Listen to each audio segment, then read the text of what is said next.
नमस्कार। अपना उत्तर प्रदेश में आपका स्वागत है और मैं हूं आपके साथ लोकेश लकी जगवानी।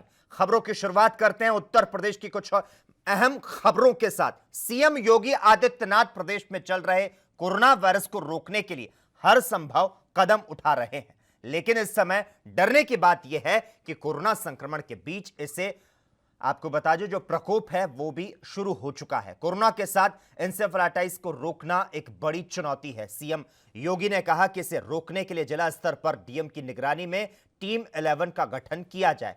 जिस तरह प्रदेश स्तर पर टीम 11 का गठन कर कोरोना संक्रमण को रोकने के लिए लगातार कार्य किया जा रहा है, उसी तरह से जिले पर स्तर पर टीम गठित करके कोरोना को लेकर किए जा रहे कार्यों की निगरानी की जाएगी, ताकि इंसेफेलाइटिस और कोरोना वार्ड में ऑक्सीजन सप्लाई के पर्याप्त इंतजाम हो। अस्पतालों में बैकअप के साथ ही पूरी तैयारी रखी जाए।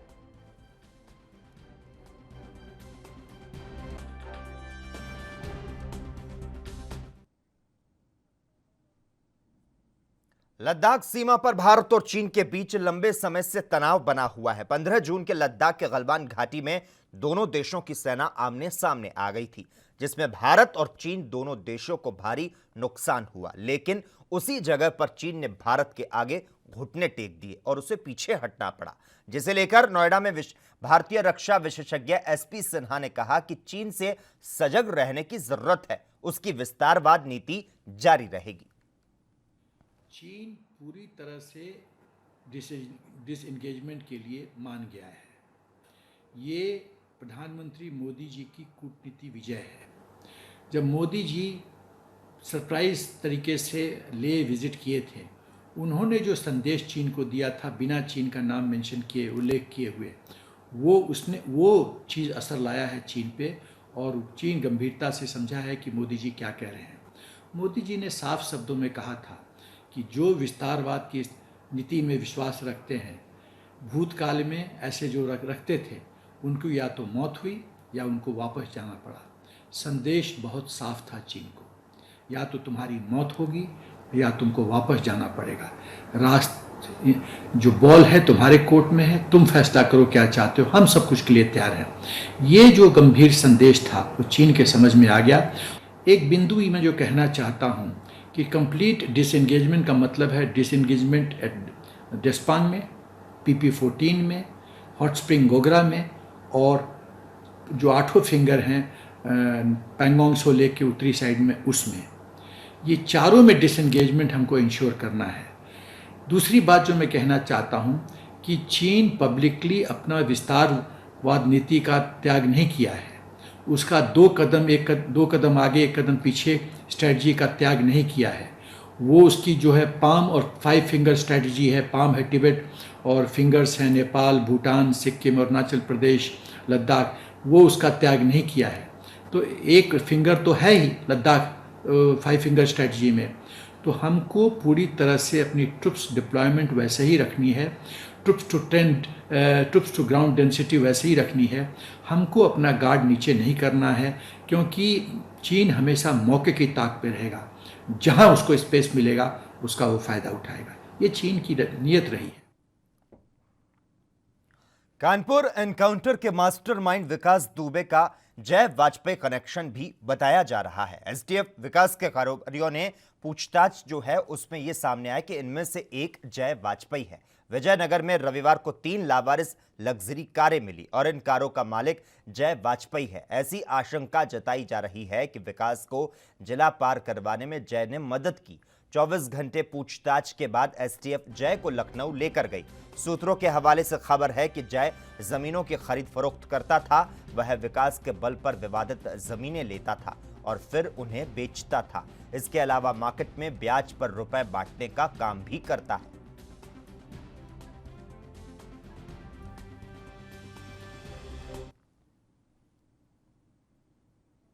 कानपुर देहात में 8 पुलिसकर्मियों की जान लेने के आरोपी कुख्यात विकास दुबे को पुलिस तलाश कर रही है। उसे पकड़ने के लिए यमुना एक्सप्रेस वे के माट टोल प्लाजा पर उसकी फोटो चस्पा की गई है, तो साथ ही आने जाने वाले हर वाहन पर नजर रखी जा रही है। एसएसपी डॉक्टर गौरव ग्रोवर ने मान टोल प्लाजा पर इनामी बदमाश विकास दुबे की फोटो चस्पा कराने के निर्देश दिए हैं।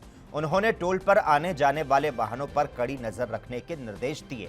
तो वहीं टोल चौकी प्रभारी का कहना है कि यमुना एक्सप्रेस वे पर होकर निकलने की आशंका के मद्देनजर उसकी पहचान के लिए फोटो चस्पा कराने के साथ ही वाहनों पर कड़ी नजर रखी जा रही है। अधिकारियों के निर्देश पर सघन चेकिंग अभियान चलाया गया है।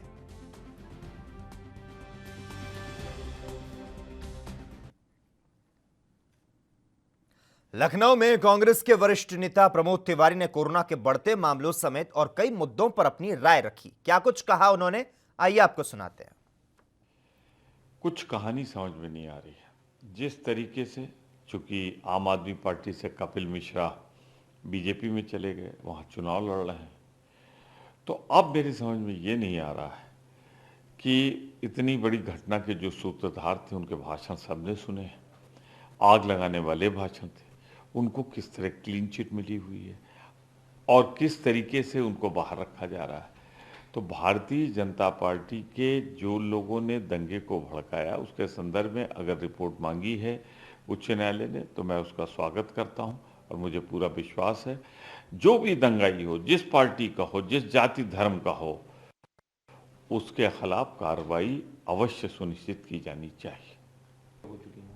देखिए, अभी तो 1 करोड़ भी नहीं टेस्टिंग हुई है, उसके बाद भी हम दुनिया में तीसरे नंबर पर पहुंच गए हैं। सोवियत रूस को छोड़ के 7 लाख क्रॉस करके 7,20,000 के आसपास आ गया है। अगर ये जो सोवियत रूस ने या अमेरिका ने जितनी टेस्टिंग की, अगर उसको हम कर ले तो हमारी संख्या कहीं जा सकती। दुर्भाग्य ये है कि भारतीय जनता पार्टी की केंद्रीय सरकार जनता से तो कह रही ये करो वो करो, खुद क्या करना है वो नहीं बता रही। केंद्र सरकार की कोई मदद नहीं मिल रही। बार बार कहने के बाद कि अगर 7,500 रुपये प्रति माह उन लोगों को दिया जाए जो फेरी लगाते हैं, जो मजदूर हैं, जो घर बैठे हुए बेरोजगार नौजवान हैं, तो ये सार्वजनिक स्थलों पे नहीं जाएंगे, भीड़ भाड़ में नहीं जाएंगे, तो भीड़ नहीं बढ़ेगी, नियंत्रित रहेगी। पर सरकार उसे करने के लिए नहीं तैयार है। तो आज जो कुछ भी हो रहा है, हम सरकार से चाहते हैं वो एक रोड मैप दे, बताए कि जब हम तीसरे नंबर पे पहुंच गए हैं संख्या के लिहाज से और दूसरे नंबर पे पहुंच गए क्रिटिकल जो हमारे यहाँ पेशेंट हैं उसके लिहाज से, तो क्या रोड मैप है भारत सरकार का कोरोना से लड़ने के लिए, या सिर्फ उपदेश ही होगा कि देशवासी लड़ें, उनकी कोई मदद नहीं होगी। कानपुर एनकाउंटर, चीन विवाद और देश में बढ़ते कोरोना संकट को लेकर समाजवादी पार्टी के नेता अभिषेक मिश्रा ने क्या कुछ कहा, आइए सुनते हैं। भारतीय जनता पार्टी के विधायकों के नाम, ब्लॉक प्रमुख के नाम, इनफैक्ट पूर्व अध्यक्ष के नाम, मंत्रियों के साथ फोटोज, ये संलिप्तता पूरी तरीके से है। उसने पहले भी हिम्मत तभी की थी उत्तर प्रदेश में कार्रवाई करने की, बड़ा कांड करने की, जब भारतीय जनता पार्टी के एग्जिस्टिंग मंत्री संतोष शुक्ला जी को थाने में घुस करके मारा था। तब भी उत्तर प्रदेश में भाजपा की सरकार थी और दिल्ली में भी डबल इंजन की सरकार थी। आज फिर जब उसने हिम्मत की है, हिमाकत की है, उत्तर प्रदेश की हमारे शहीदों, कहीं 8 लोगों को शहीद किया, हमारे खाकी के जो वीर हैं उनको चैलेंज करने की, तब भी उत्तर प्रदेश में आज भाजपा की सरकार है और दिल्ली में भी सो कॉल्ड डबल इंजन की सरकार है। पूरी तरीके से इनकी संलिप्तता है और अगर संलिप्तता न होती शासन की तो आज उत्तर प्रदेश पुलिस इतनी कमजोर नहीं है। देखिए, चाइना पे सरकार को बिल्कुल साफ साफ स्पष्ट शब्दों में सच बताना चाहिए। पूरा हिंदुस्तान आज सरकार के साथ है। कोई भी सरकार का कदम हो इस देश की सुरक्षा के लिए, इस देश की संप्रभुता को बचाने के लिए, हमारी आर्म फोर्सेस को मजबूत करने के लिए, आर्म फोर्सेस के मोटिवेशन के लिए, आर्म फोर्सेस का मोराल बढ़ाने के लिए, आर्म फोर्सेस को सुसज्जित करने के लिए समाजवादी पार्टी उसके हक में है, पक्षधर है। तो ये जो सच्चाई हो, इसको माननीय प्रधानमंत्री जी को बताना चाहिए, उनका एक बयान आना चाहिए कि सच में स्थिति क्या है बॉर्डर पे। हमें जो कोई खबर ये बता देता है, कोई वो खबर बता देता है, तो उससे देश भ्रमित हो रहा है। हम डिमांड करते हैं, समाजवादी पार्टी देश के मुद्दे पे अपनी आर्म फोर्सेस के साथ खड़ी है, हर जवान के साथ खड़ी है, लेकिन सच बताए, सरकार ऑन रिकॉर्ड हम लोगों को बताए, ये हमारी डिमांड है। हिंदुस्तान बड़ी लापरवाही कर रहा है आज कोरोना वायरस के केसेस में। टेस्टिंग आज भी बहुत कम संख्या में हो रही है। इतना बड़ा देश, 130 करोड़ लोगों का देश, और उसमें 2 लाख 2.5 लाख टेस्टिंग हो रही है। इस रेट ऑफ टेस्टिंग से हम वायरस को न ट्रेस कर सकते हैं, न उनकी कॉन्टैक्ट ट्रेसिंग कर पाएंगे, न आइसोलेशन कर पाएंगे, न क्वारंटाइनिंग कर पाएंगे। इसमें मैं अपील करना चाहूंगा सरकार से, बार बार हमने ये बात कही है, हमारे राष्ट्रीय अध्यक्ष श्री अखिलेश यादव जी ने भी बात उठाई है कि टेस्टिंग बढ़ाइए, टेस्टिंग बढ़ाइए, टेस्टिंग बढ़ाइए। सरकार को उस पर काम करना चाहिए, वरना आज तीसरे नंबर पर पहुंचा है। अगर इसको हमने नहीं ठीक से रोका, नहीं काम किया, नहीं कार्रवाई की, नहीं टेस्टिंग की, नहीं क्वारंटाइनिंग और आइसोलेशन किया, तो हिंदुस्तान जल्दी ही नंबर 2 पे, और हो सकता है भगवान न करे लेकिन नंबर 1। कानपुर एनकाउंटर का मुख्य आरोपी विकास दुबे अभी भी फरार है। पुलिस लगातार ढूंढ रही है, जिसे लेकर कांग्रेस के राष्ट्रीय प्रवक्ता और राज्यसभा सांसद डॉक्टर पीएल पूनिया ने क्या कुछ कहा, आइए आपको सुनाते हैं। देखिए, जो कानपुर की घटना वो बहुत ही दुर्भाग्यपूर्ण घटना हुई, जिसमें 8 हमारे जांबाज पुलिस बल के लोग वो शहीद हो गए अपने कार्य को अंजाम देने में। और जो मुख्य आरोपी है विकास दुबे, वो अभी भी फरार है, लापता है। 50,000 रुपया उसके सिर पे इनाम था, फिर 1 लाख किया, अब 2.5 लाख कर दिया पोस्टर चिपकाने। ये एक औपचारिकता बस है।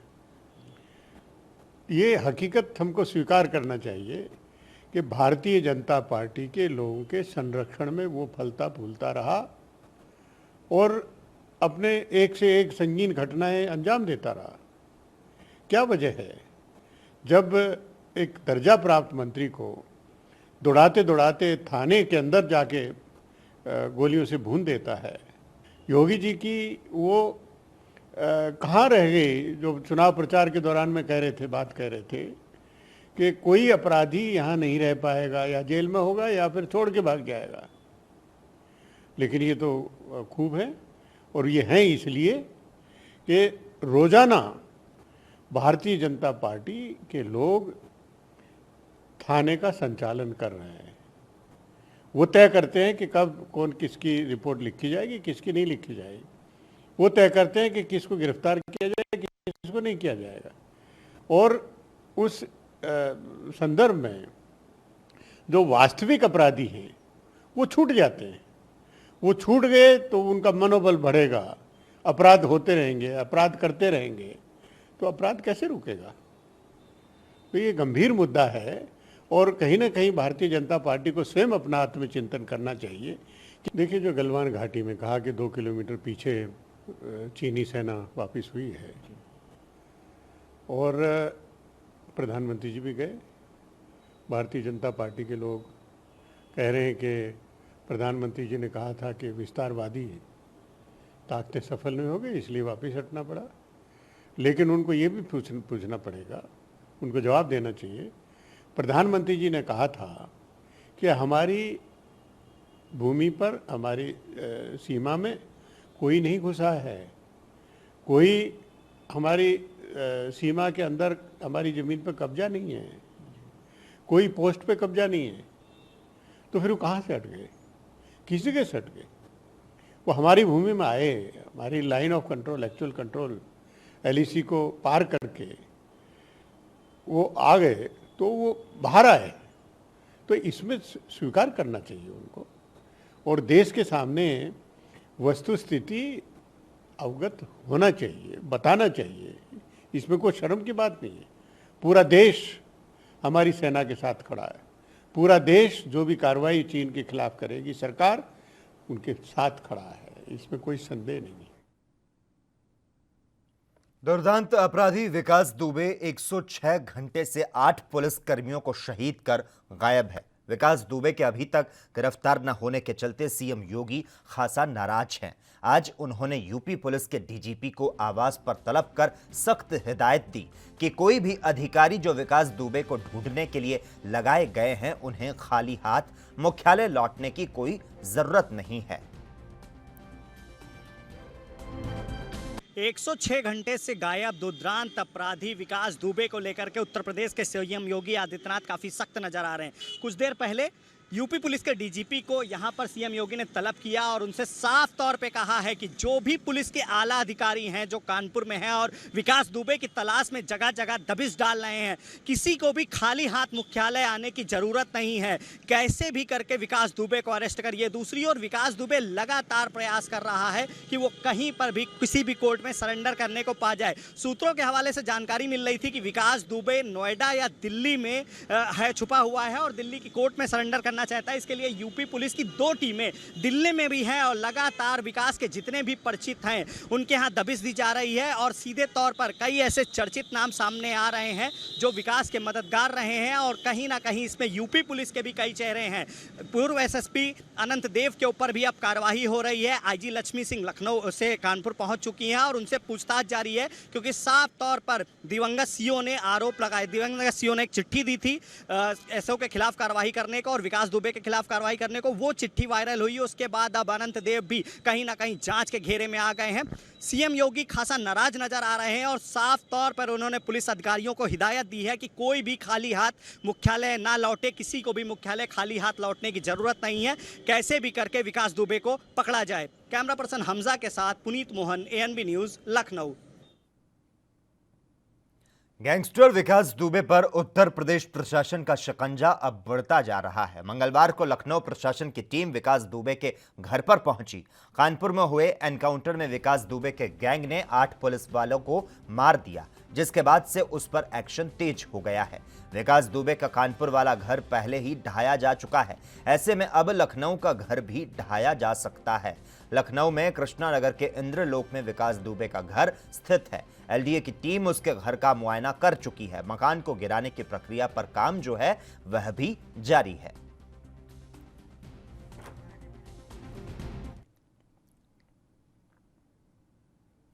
कानपुर में विकास दुबे को पकड़ने में शहीद हुए सीओ बिल्होर देवेंद्र मिश्र के शहीद होने के बाद उनके ऑफिस पर फॉरेंसिक टीम जांच करने पहुंची। उनके दफ्तर में कई अहम दस्तावेज होने के चलते जांच पड़ताल के बाद दफ्तर सील कर दिया गया, इससे कि उनके दफ्तर के दस्तावेजों में कोई हेरफेर नहीं कर सके। आपको बता दें, सीओ बिल्होर का एक पत्र सोशल मीडिया पर वायरल हुआ था, जिसका बड़े अफसरों ने संज्ञान लिया और इसके बाद अफसरों के आदेश के बाद एसपी ग्रामीण ब्रजेश कुमार श्रीवास्तव सीओ बिल्होर के कार्यालय जांच करने पहुंचे और इस दौरान फॉरेंसिक टीम भी उनके साथ जांच पड़ताल में शामिल रही। सीओ के कंप्यूटर के हार्ड डिस्क समेत अन्य दस्तावेजों को सुरक्षित कर लिया गया।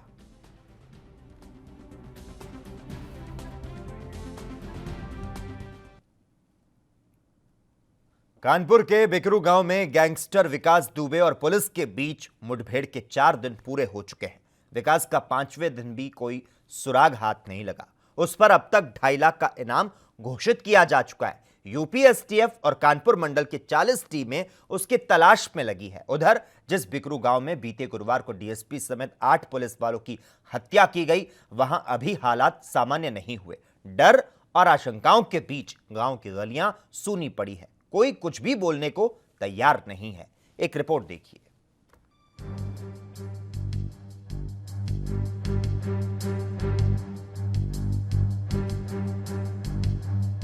ये तस्वीर कानपुर के बिकरू गांव में गैंगस्टर विकास दुबे के घर की है। शनिवार को प्रशासन ने उसके घर को ढहा दिया था। उसके घर में बने बंकर से बड़ी मात्रा में विस्फोटक, असलहे और कारतूस बरामद हुए थे। घर का मलबा 4 दिन बीत जाने के बाद भी अब तक वैसे ही पड़ा है। जिला मुख्यालय से 39 किलोमीटर की दूरी पर बिकरू गांव है। गांव की मुख्य सड़क से जैसे ही गैंगस्टर विकास दुबे की घर की तरफ से आगे बढ़ते हैं तो रास्ते भर बड़ी संख्या में पुलिस दिखाई देने लगती है। विकास के घर की ओर जाने वाली सड़क के मुहाने पर माननीय विकास दुबे के नाम का पत्थर लगा है। उस सड़क पर जाने वालों से पुलिसकर्मी सबसे पहले पूछताछ करते हैं, तभी आगे जाने देते हैं। हालांकि पुलिस वाले अलग अलग थानों के हैं जिनकी ड्यूटी लगाई गई है। आगे चलने पर सड़क के दोनों किनारों पर बने घरों में सन्नाटा सा दिखता है।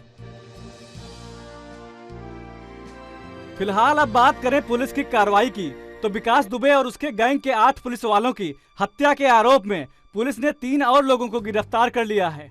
इस तरह इस कांड में अब तक 4 लोग गिरफ्तार हो गए हैं। गिरफ्तार हुए लोगों के नाम सुरेश वर्मा, क्षमा दुबे और रेखा अग्निहोत्री हैं। विकास दुबे की रिश्तेदारी में आने वाली बहू क्षमा दुबे बदमाशों का हौसला बढ़ाने वाला और पुलिस के छिपने की जानकारी देने वाला सुरेश वर्मा और घरेलू सहायिका रेखा, जो हरिशंकर अग्निहोत्री की पत्नी है, जिनको गिरफ्तार कर लिया गया है। पुलिस आने की सूचना रेखा ने ही बदमाशों को दी थी। दूसरी ओर कानपुर में 8 पुलिसकर्मियों की हत्या के आरोपी विकास दुबे की सूचना देने वाले को अब 2.5 लाख का इनाम दिया जाएगा। पहले यह राशि 1 लाख रुपए घोषित की गई थी। इससे पहले विकास दुबे पर इनाम की राशि को 50,000 से बढ़ाकर 1 लाख रुपए किया गया था। विकास दुबे के अलावा अन्य 18 नामजद अभियुक्तों पर कानपुर के एसएसपी की ओर से 25-25 हजार रुपए का इनाम घोषित किया गया है। बहरहाल दुर्दांत विकास दुबे को पुलिस कब तक ढूंढ पाती है, ये देखने वाली बात होगी। एएनबी न्यूज के लिए स्पेशल डेस्क की रिपोर्ट।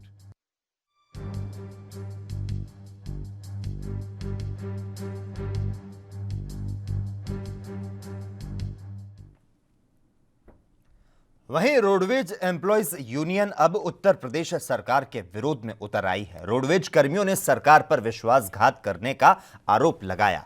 उनका कहना है कि सरकार ने परिवहन निगम के राष्ट्रीयकृत 20% मार्गों को बेचने का निर्णय लिया है।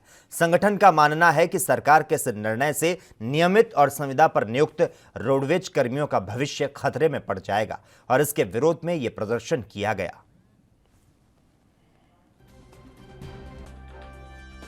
आज यहाँ एकत्र होने का मुख्य कारण यह है कि शासन की मंशा जो है स्पष्ट नहीं है। परिवहन निगम के राष्ट्रीय के 20% मार्गों को बेचने का निर्णय ले लिया है। यदि वो मार्ग बेच दिए गए तो हमारे साथी जो हमारे साथ काम कर रहे हैं, चाहे वो संविदा चालक परिचालक हों चाहे नियमित हों, उनका अस्तित्व खतरे में पड़ जाएगा, रोजी रोटी के लाले पड़ेगा। 25% मार्ग जो है निजीकरण किए जा रहे हैं, जिसका हम विरोध करते हैं, भरपूर विरोध करते हैं।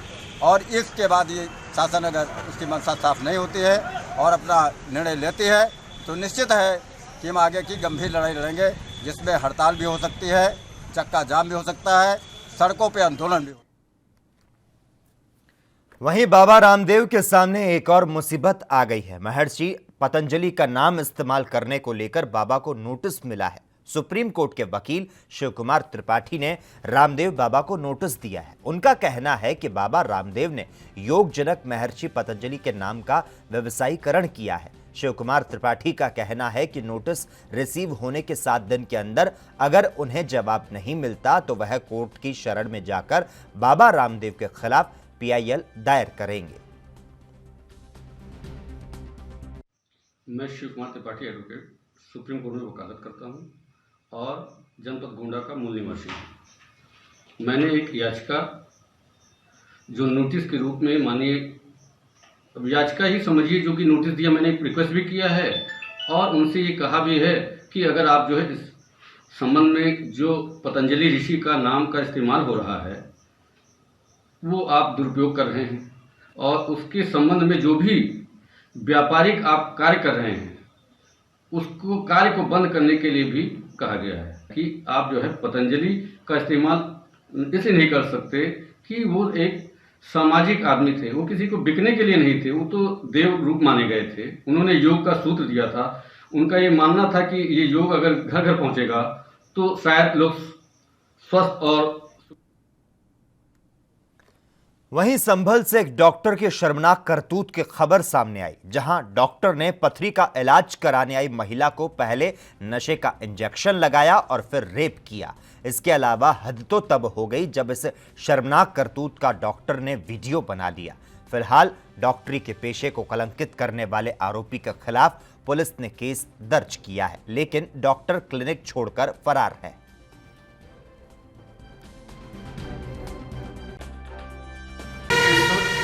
की तहरीर कल शाम को थाना संबल कोतवाली को प्राप्त हुई, जिसके संबंध में उचित धाराओं में अभियोग पंजीकृत कर विवेचना प्रारंभ की गई है और इसमें डॉक्टर की तलाश की जा रही है। महिला को मेडिकल के लिए भेज दिया गया, जो भी वैधानिक कार्रवाई होगी शीघ्र कराई जाएगी। सर, किन धाराओं में मुकदमा दर्ज किया गया है और क्या आरोपी नोट तक गिरफ्तार भी हुआ है नहीं हुआ है?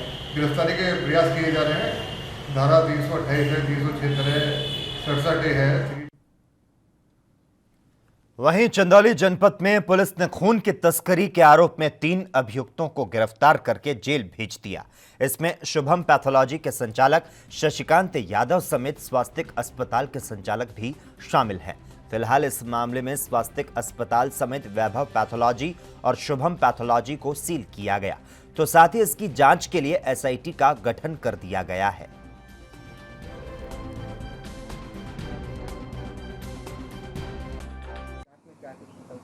देखिए, अभी तक कल 2 लोग इलीगल ड्रग ये ब्लड की ट्रांसफ्यूजन वाली तस्करी में पकड़े गए थे। तो इसमें जो स्वास्थ्य अस्पताल है जिसका कल नाम आया था उसको सील कर दिया गया था।